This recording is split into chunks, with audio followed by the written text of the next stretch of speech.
Hi everyone, this is John Breen. I am one of the advisors here at Prosperion. I wanted to give you all a demonstration video of really one of the greatest tools that we make available for clients. It's called WealthVision, and this is software it's really a one-stop shop for understanding your entire financial picture and then for aggregating really all that financial data into just one easy place. As advisors, we use it a lot to build scenarios, to memorialize financial plans, and to make changes for clients. It's a very, very powerful tool, and it hopefully will increase your confidence, give you greater clarity about your money, where it's going, how it's allocated, and things like that.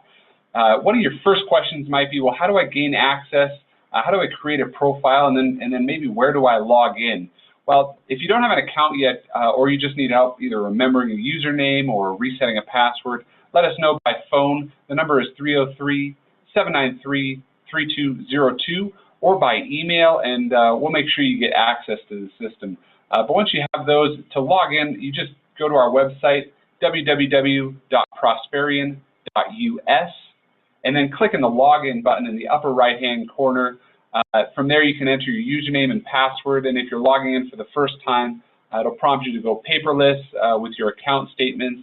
There may also be some initial demo videos that kind of welcome you to the program. Once you're logged in, this is kind of what the site looks like. It's a nice overview of what the site looks like. Obviously, there will be some more financial data in here for your individual accounts, showing you an account summary, how your assets are allocated, a bit of a performance report of that. On the right-hand side, you'll be able to go paperless. Again, there's a link for that if you choose to receive documents electronically going forward. Anytime, though, that you want to get statements or see them in the future, you can always go back and look at your statements in the tab here. You can access previous statements from years before. You can also look at transactions, what positions are held, the different types of accounts, some really good data, as well as some tax documents. If you missed a 1099 or need to go back and get a different tax form, you can find that in the Statements tab as well. The last tab here is how you access WealthVision, and when you click on it, it will open up WealthVision in a new page. So this is what your WealthVision Dashboard looks like. It's really organized into different boxes where you can see things from general contact information over on the left-hand side here to what your investment performance is like, or a net worth summary, assets minus liabilities. It even gets down to some specifics like in your spending, what your spending looks like, your budgeting. There's an insurance field as well. The bottom right hand has some other videos for guiding you around the system, and then on the left is just an accounting of what accounts are currently linked or what values are on the platform itself. But before we look into the specifics, let's talk about how we connect accounts to WealthVision, how we aggregate some of that data and bring all that together. And to do that, you're going to click on this Organizer tab along the top, and this is where you enter in all kinds of data into the system. Not just financial data, you can enter in family members or other professional contacts, your CPA or attorney. You can add in income estimates or savings and expenses, some goals or priorities. You can also add in properties. If you have a vacation property that you want to account for in the system, you can add that in here by address. We're going to look specifically at this accounts section. This is where you add in your financial accounts so that they are linked to the system and bring in accurate data and information into the system all together at once. As you can see, I've linked up some accounts already. This Chase account is linked, as well as some bank accounts. I just pulled in some of those. The other accounts down at the bottom are just hard numbers that I plugged in, but these are mostly investment accounts, an IRA portfolio, a spousal IRA portfolio. We've got mortgages. You can link up your liabilities so that you can see, as you pay down your liabilities, you can see the balance update very well. It's a nice, encouraging way to see paying down debt. But the financial accounts, the bank accounts, or the credit card accounts, those bring in live data and transactions, which is very helpful, and we'll talk about that some more as we go. So in order to add an account, you really just click on this Add button, and you type in whatever institution you have. So let's say you work at Wells Fargo. You can type in Wells Fargo, and it will pull up a list of all the potential institutions or variations of Wells Fargo that you might log into. So if you're banking with Wells Fargo, you log in using the Wells Fargo Bank access, and the URL for that is the online.wellsfargo.com. Plug in your username, your user ID and password, and then hit connect. Now, because these are financial institutions, they'll be very particular about their security, so you may have to add in some extra security questions, you know, the where's your hometown, or what was your first car, or they might give you a special code sent to your phone that you plug in, but those just help reassure that the connection is secure, that you are who you are, and you're logging into the right account. You can also find the institution by website. So if you were looking up, if you were adding in a 401k account, we definitely recommend doing that. And your company uses Fidelity, maybe it's mybenefits.fidelity.com. You can add that in and search it, and then it'll provide you with a list of institutions for you to log in through WealthVision to link that account. When you do log in with your 401k, the allocation of your current portfolio gets brought into the system so that we can see that and understand where your portfolio is allocated. It helps us better understand kind of the entire financial picture when it comes to your investments. So that's how you log in and link accounts to WealthVision. Very helpful for aggregating all that data.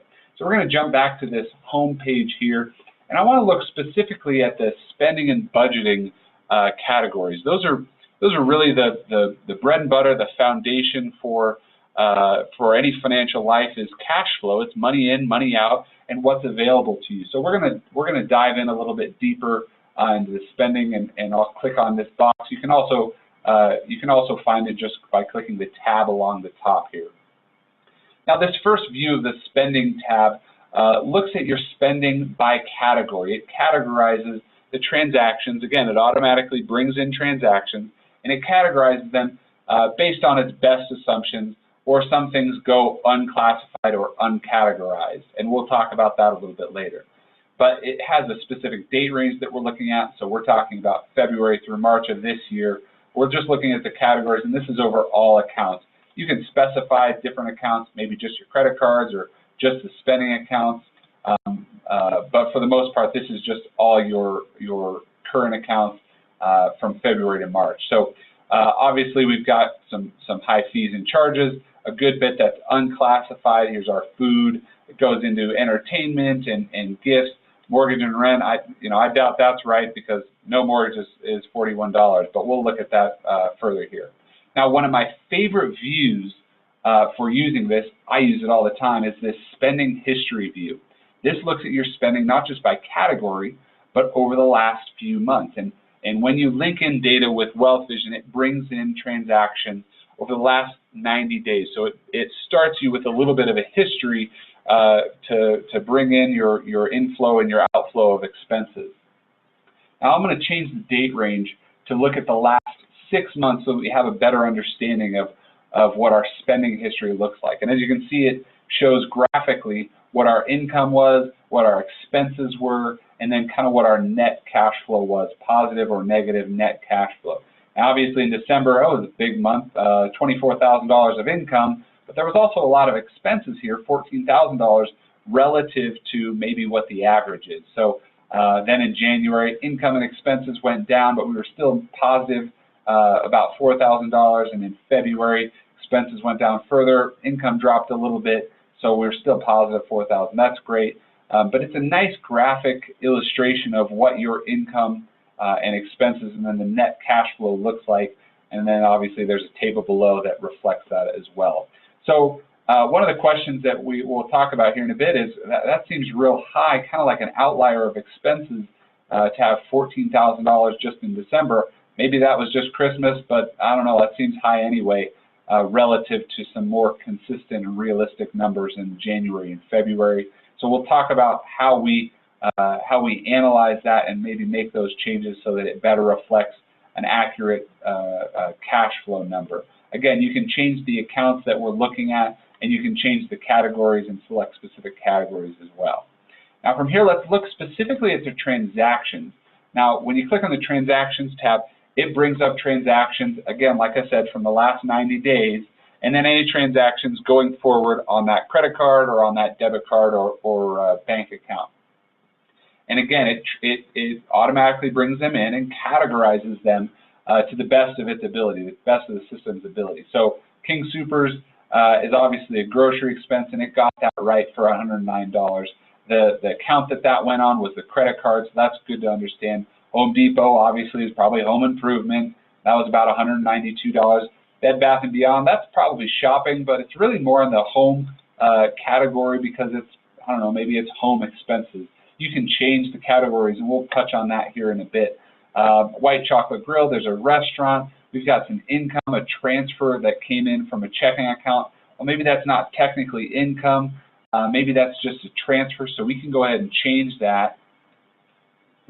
Change that to a transfer in the account so that it's not categorized as income specifically. What else can we look at here? We've got some other transfers that we're moving from one bank account to another. That's all fine.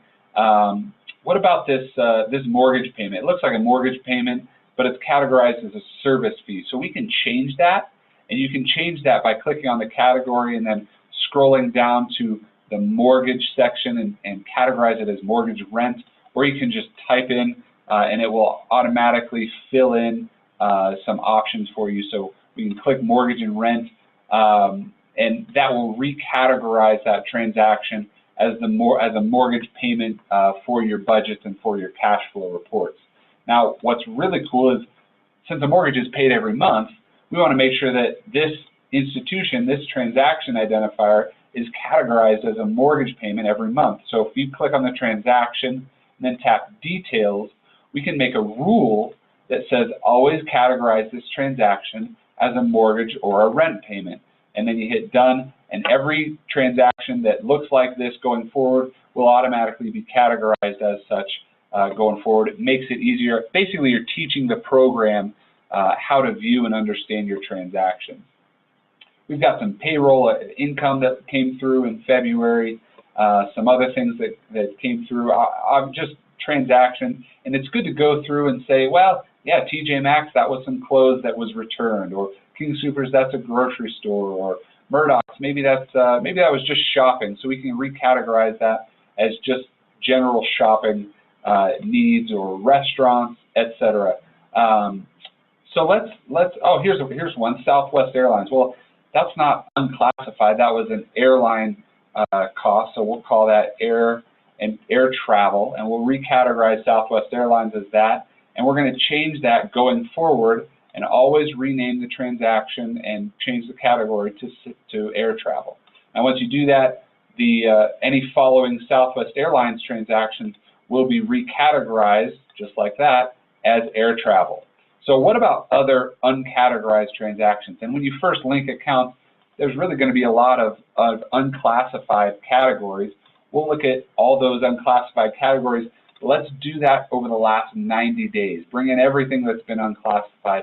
Well, this Chase Auto Pay, that's probably a credit card payment. We can fix that to a credit card payment category, and then each time we're gonna automatically make sure that gets categorized as such. The checks, you know, I don't really remember what those were for, so we'll leave those. The Chase Auto Pay, that got recategorized. What about this large transaction, this $10,000 transaction? Remember, that's the one that came in December that gave us a pretty significant expense that really threw out of whack our cash flow illustration, the historical spending of our cash flow. Well, we can change this category and say we want to exclude it from our budget so that it's not reported as we view our cash flow, as we view those charts and graphs. We can exclude that, and let's say it was a $10,000 cost. Let's say it was for finishing the basement. So we'll change the title on that transaction and the category going forward. We'll exclude that from our budgeting. What else? Let's look at our income maybe from the last over the last 90 days and see how that's let's see how that's changed over the last 90 days. What income transactions we've received. everything looks pretty fine. We've got some returns, we've got some deposits, some payroll, paycheck income. We've got a business distribution. Maybe we don't want to make this one income. Maybe we want to exclude that one from the budget as well, because maybe the business doesn't distribute income all the time. We don't want that to throw a hitch in our budgeting and in our view of what our transactions and budgets have looked like. So we can exclude income and expenses. And when you do that, if we go back and look at the spending by history over the last 6 months, that will change the cash flow significantly. So now we don't have such a significant expense in December, and that's adjusted going forward. Maybe it's a little more realistic, and you can adjust those going forward for yourself. One other really cool tool is that WealthVision will actually create a budget for you. Most people think, well, I don't know where to start with a budget. How do I even keep track of all my expenses and everything? Well, after you go through and kind of organize and make sure your transactions are in there properly, you just click on this budget tab, and instead of adding one by one, you can let WealthVision auto create a budget for you and see where your spending is. So it will assume that over the last 90 days, well, your total budget might be close to $3,000. Of that, you spend about $200 on auto and transport, maybe gas and fuel, or gas and maintenance. You've got some bills. You spend $550 on food. You pay your mortgage of about $1,800 per month. So it automatically creates this budget for you, and it shows you where on the budget in that category you fall for the given month. So far there's been 2 transactions for gas, and we're about a third of the way through our gas budget for the month. Now it also shows you where you are on the month, kind of giving you just an illustration of how much is left in the month and your budget going forward. You can also look at the budget over a longer period of time, changing the date range from maybe January through March. Shows you what your budget has looked like over that period of time, and then it'll also give you some other expenses. Maybe you want to add an entertainment budget or a health and fitness budget item to your account there. Just a really good way of seeing where you are in any given month.